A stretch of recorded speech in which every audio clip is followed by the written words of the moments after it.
এখন আমরা পৌঁছে গেছি রাধা মাধবতলা মন্দিরে। এবার ভেতরে ঢুকবো আমরা। এটা হলো মতিঝিল পার্ক। এর আগেও এসেছি আমি এখানে। এই যে বাসের কেল্লা বড় বড় করে লেখাই আছে এখানে। তো ভাইটার নাম কি? ভাইটার নাম আকিল। তো আমরা আমরা যাচ্ছি রাধা মাধব মন্দিরে, যেটি মুর্শিদাবাদের একটি প্রাচীন মন্দির।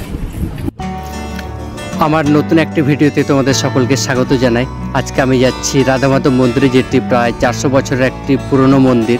তোমরা যারা মুর্শিদাবাদের মতিঝিল পার্ক চেনো, তার পূর্ব পারে রয়েছে এই রাধা মাধব মন্দিরটি। তো আজকে আমরা কে কে এসছি তোমরা একটু দেখে নাও। এটা হলাম আমি, আর এটা হলো বাপ্পা, ফোনেই ব্যস্ত আছে। তো এখন আমরা ভেতরে ঢুকবো, চলো তোমরাও চলো দেখবে।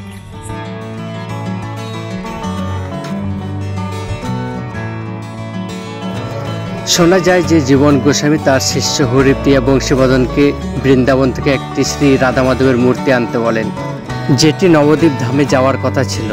তো বৃন্দাবন থেকে আসার সময় অন্ধকার নেমে গেলে হরিপ্রিয়া বংশীবদন ঠিক এই জায়গাতেই আশ্রয় নেন অন্ধকারে, এবং এই বিগ্রহটিকে নৌকা থেকে নামিয়ে সন্ধ্যা আরতি সেরে নেন এখানেই।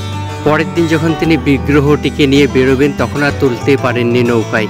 রাধা মাধব যেন এখানেই থেকে যেতে চায়, আর এভাবে এখানে প্রতিষ্ঠিত হয় রাধা মাধবের মন্দির।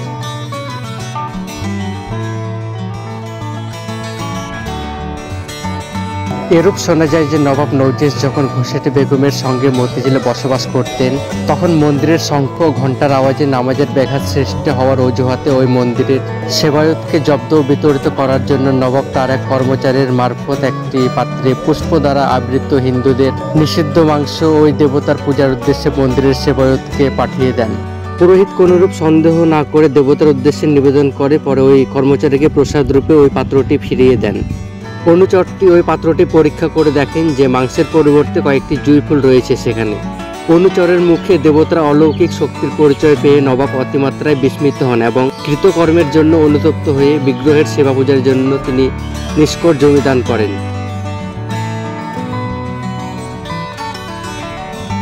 তো এটা নিয়ে আমার দ্বিতীয়বার এখানে আসা হচ্ছে। এর আগে আমি এসেছি, তো ভিডিও করে নিই, এটাই প্রথমবার ভিডিও করছি। আর সত্যি খুবই সুন্দর একটা জায়গা এই জায়গাটা।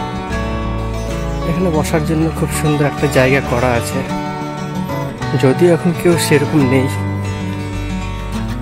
বলছে মাধবী কুঞ্জ, মাধবী কুঞ্জ। আরেকটু আগে আসতে হতো বল, তাও কম বেশি সবই বোঝা যাচ্ছে, না বোঝার কিছু না।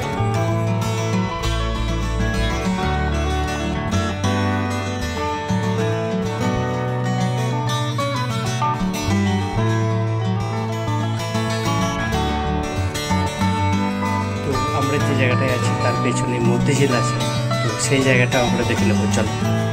সামনে ছোট্ট একটা ব্রিজ আছে, এই ব্রিজে আগে আসতাম আমরা, তাহলে ব্রিজের ভিউটা হয়তো তোমাদেরকে দেখাতে পারতাম।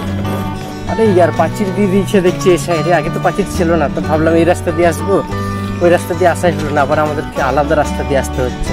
এবার আমরা যাচ্ছি মতিঝিল পার্কের খুবই কাছে, চলো। হ্যাঁ, এতক্ষণে পৌঁছালাম একটা লাইটিং রাস্তায়। ভেতরে ঢুকবি তো, চ।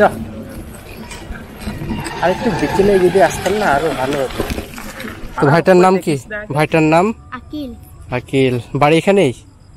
ঠিক আছে। এবার ভাইটা কিছু বলতে চাই, কিছু বলবে? কিছু বলবে না, লজ্জা পাচ্ছে। তো ও খুব আনন্দে আছে, কিন্তু ওর মুখে একটা হাসি দেখতে পাচ্ছি আমি।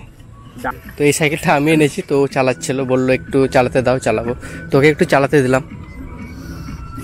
তো যেহেতু রাধা মাধব তলাটা লালবাগে অবস্থিত, আর রাধা মাধব তলার উল্টো দিকেই মতিঝিল পার্ক রয়েছে, তো সেই পার্কেও আমরা যাচ্ছি এখন। মতিঝিল পার্কের কাছে আমরা চলে এসেছি। তো ভেতরে ঢুকবো না মনে হয়, তো গেট অব্দি আমরা গিয়ে আসি। হাই,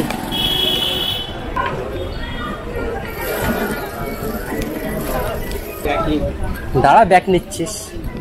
ব্যাগ নিবি তো? আমরা তো ভেতরে ঢুকছি না। না, সাইকেল নিয়ে ভেতরে ঢুকে যাবে? এটা অ্যালাউ নেই।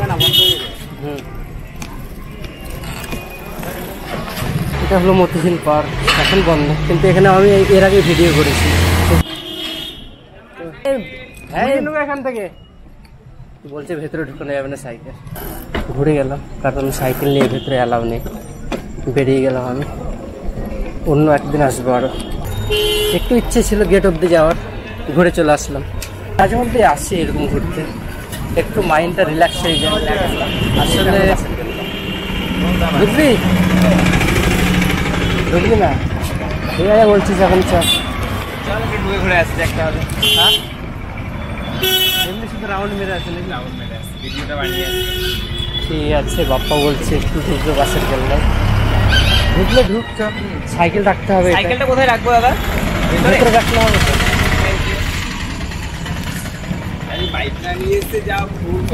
সাইকেলে আসছি, খাওয়াবে কি বল কিছু? চল হ্যাঁ চল